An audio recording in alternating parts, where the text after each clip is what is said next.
Hey everyone, welcome back for another episode of Dorkside Cookies Titanfall 2 playthrough, where we talk about anything except Titanfall 2. No, in this episode, our podcast format, we're talking about the CW I call 4-episode crossover because how it was advertised. That's how it's advertised. Except for the reality. Oh shit! The reality was it wasn't a 4-episode crossover. It was a little much for the productions team. But let's call it what it was. It was a 3-episode crossover with a teaser built into. Yeah. That's fine. That's what it was. So something that I kind of felt like it was like I don't know that I would have wanted a 4th episode anyways. Like I thought just sort of teasing me on Supergirl, it was good enough because there was some fluff, and I don't know if I needed more fluff trying to fill up 4 whole episodes around these aliens. It's fine. I mean, I was mentioning to you, like, I felt like the first 2 episodes were like actually kind of really weak. As far as a larger narrative, 4-episode narrative was supposed to be. The first 2 episodes were fairly weak on that narrative. And I think that was just because the writers were having, like, it's a huge operation for that sort of production. Sure. To try to coordinate all of these things. Because the Arrow episode, while it was good, the Arrow episode was just a, what was this? It's a famous, I mean, it's not only Superman, but it was a famous Superman story. I forget the name now. It's a super cool story. Mongol attacks Superman. Yeah. By way of his birthday present. And They actually had that Supergirl episode. Right? Isn't the birthday present the chest thing? yeah. Oh, yeah, another Superman story they ripped off and gave to Supergirl. I've told you a dozen times, I really hate that part. I just want them to write original content for Supergirl that, like, really tells her story, rather than just telling Superman's story, but with a girl instead. And I just really, really want to see all of the great, silly, sometimes not so silly stories from the 70s and early 80s Superman. I don't care if it's Superman, Supergirl, whoever. I just want to see those stories come to life. I want all of it, which means, oh no, I am fucked. Okay, no, I'm fine. I'll make it. No, I won't. I might make it. I want them to do good stuff with Supergirl. And it not be repeating Superman stuff. And then I want them to make a Superman show and do the cool stuff of Superman. I just want it all. I want them not to do any more Superman movies because I think Superman belongs in an episodic format because that's how all of his comic books were done. Like, they don't have 300-page comics. They have, at most, comics that they've just pushed together into a trade paperback. That's a pretty good like, I never even thought of that. Like, that's like legitimately a good assessment. Superman's been wrote episodic his entire, because he's a comic book, right? Yeah. So give him that's another thing that drives me nuts about WB, because they're all like, oh, Superman's too big, Batman's too big, he only belongs on the silver screen. Yeah. And that's not right. That's not fair. It doesn't even make sense. It just doesn't make sense. Yeah, no, I'm totally, I don't like that they repurpose Superman stories for Supergirl. It just kind of, it wastes both characters, because now the CW can't spin off a Superman show and do those same stories that are his. And we didn't get something original and fresh for Supergirl.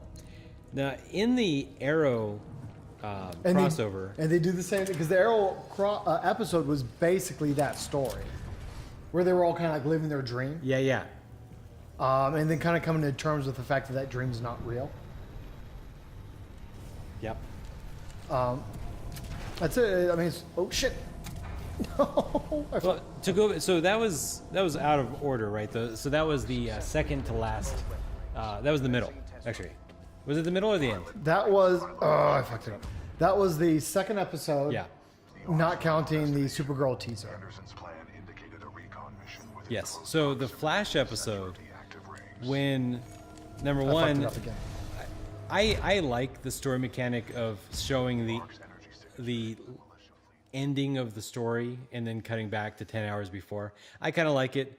I know. Oh, yeah, it was kind of cool. I know Anna hates it because she Really? always feels like she missed part of the story because she wants things to be linear. She's got that statistician's degree. Yeah, oh no. I don't know how necessary that was.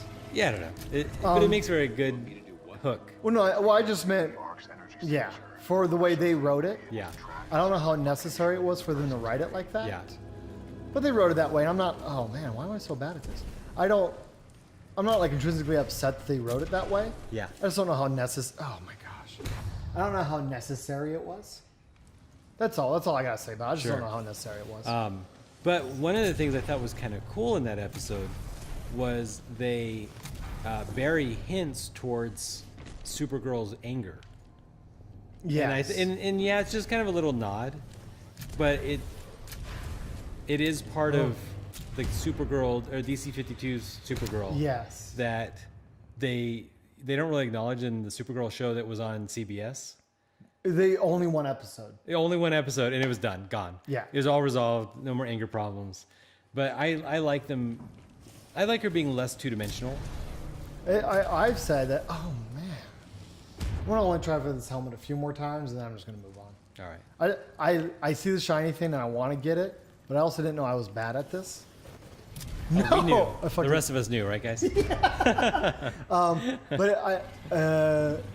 But I told you, like, I really like in the new 52 that I got it. Awesome. I died again, but it doesn't matter because I got it. And now I don't have to go for it again.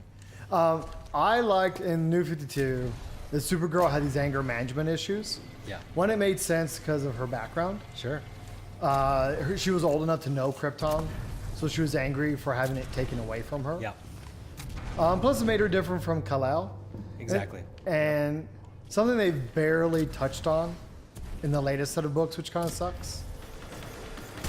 Because I think they kind of just retconned what she went through the New 52. Sure. And just basically said, "Ha, joking, it didn't happen," which is really lame. But I like the idea. Like I told you, I really like character progression. Sure. I don't need Supergirl to be angry her entire life. Yes. I like the idea. And comic books have weird time periods because you only get through 12 issues a year, but a whole year of life went by. So there's like the sliding scale of comic book time, whatever. Whatever it is, whatever it ends up being, I got it. I died again because that's how I am, but I still got it. But I like the idea that Supergirl starts off angry and kind of has to learn to come to terms with this anger. I like it. It gives her more depth, gives her a different story. And I'm a little disappointed that the CW show doesn't really touch on that at all. They have to be careful if they. Oh, no.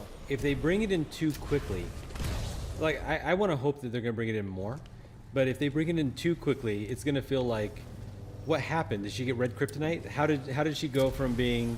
Oh, now after they established the story the way they have. Yeah. They're painted in the corner, I think, a little bit. Dr. Jefferson Boyle, log 2. But I like what they're doing, and I enjoyed the event for the most part.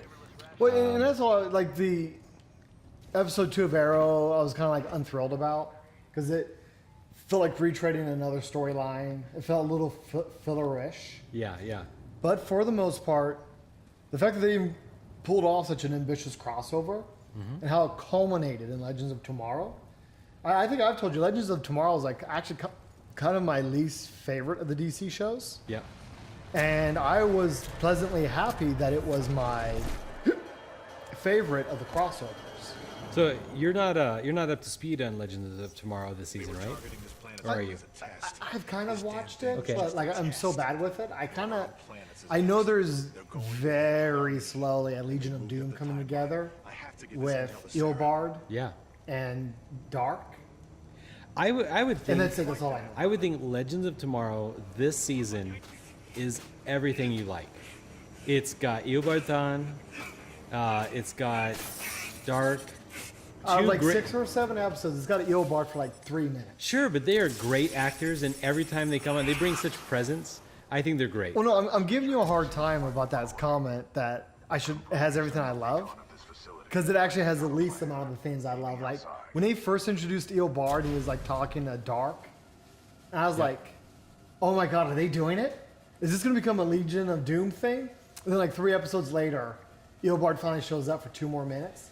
I'm like, my heart is wounded because they're not giving me everything I want. Oh well, okay. Well, if you want the mastermind type villains to get lots of screen time, I think you're just setting yourself up for disappointment. And I don't know how they're going to wrap this up into a coherent story. Yeah. Because just by the way. So here you can kind of, oh no, there it is. So they use the first contact weapon. It's Contact. The It's Star just Trek. Contact. No the Star First Trek Contact. first contact. Yeah, it's weapon. exactly. It's Star Trek First Contact. And it does a thing and blows up a planet. They got the Death Star. Yay! Oh, that's cool. Yeah. Yeah, big light in the sky. No, but it's fine. they got to raise the stakes a little bit. Unsurprisingly, the first target, like the Orthos, which was this planet's. I think that's why this planet's all fucked up. Which was this planet's moon or something. Is what they used the weapon on. Okay. But now they're going to go use it on the good guy's world called Harmony. I think it's called Harmony. I can't remember now. Yeah, they're going to go use it on your world next. Might as well have named it Happiness or. Oh yeah, no, I told Yeah. you this is kind of one-dimensional. Because I honestly can't stand that they called it like Harmony or whatever it is. Yeah, yeah. It's like, guys, come on. Give it a little more depth. Okay, I guess this is the good guys. I would be okay with it as long as the villains named their planet like Stoicism or something like. Sure, yeah. Like, you know what? Everybody has like good intentions when they do things, even if those good intentions are really evil. Yeah, no, you got it. Like that right there. Yeah. If it had gone something like that, I would have been like a little more interested. Yeah. But they didn't. But it's fine. Maybe number 3 they'll get it a little bit closer. All right. You're between screens, so this is probably. Yeah, that was kind of weird how what they did because you kind of bounce back and forth between the same level a little bit. Yeah. Whatever. That was kind of like the end of one mission. That's Okay. cool. All right, everyone. With that, till next time, this has been Dorkside Cookies. And yes, we do have cookies.